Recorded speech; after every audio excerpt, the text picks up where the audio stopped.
pangalan ko po si Paulino Tenorio ng Barangay Buso-Buso, Laurel, Batangas. Wala po akong hanap buhay kung hindi mamili ng kaunting sakong pamatuka sa isda. Ay di, pumutok nga ang Taal Volcano. Ay bigla akong sumabog. Di kami nagtakbuhan ng palusong. At nung hapon kami naglikasan na at malakas na ang putok. Wala po kaming naramdaman pahiwatig tungkol sa bulkan. Ay nun, lumaki nga at lumundol kami. Naniwalang bulkan na nga. Ay apektado po ang tubig at kuryente. Nawalan ho ng tubig. At yun yung aking puso, ay di aking ipinagawa. At ay di maganda naman ang ginawa ni Presidente sa pagkaputok ng bulkan Taal. At nung nabalitaan niya, ay pinasuportahan sa gobyerno na biktima. Ay di po kami naroon pa sa likasan sa evacuation center.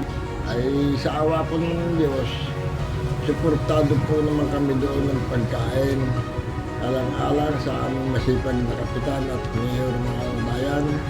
Ay kung ano po ang natanggap namin sa DNR, mga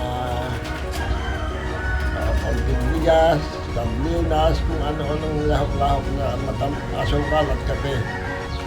Ay, ang naitutulong po lang ng Facebook sa atin ay yung masabi nila kung gaano kataas ng level at saka yung para maabisuhan ng mga tao dito sa amin.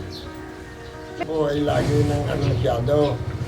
Ay awa naman ng Diyos, ay lagi kaming abisado ng mga mayor natin sa bayan. Na kayo'y maghahanda at magaling yung nakahanda tayo at magkabigdahin, handa tayong mga dadala natin. Portado ng bayan, lagi nang nihanda sila na maaaring masakyan at may panahon dito. Nakakabangan na ang mga tao sa paghahanap buhay. Ay malakas naman ang aking katawan at nakakapamili na uli ng kaunting sako. Gandang hinging tulong, ito yung mapaghanapong buhay ng mga taga rito.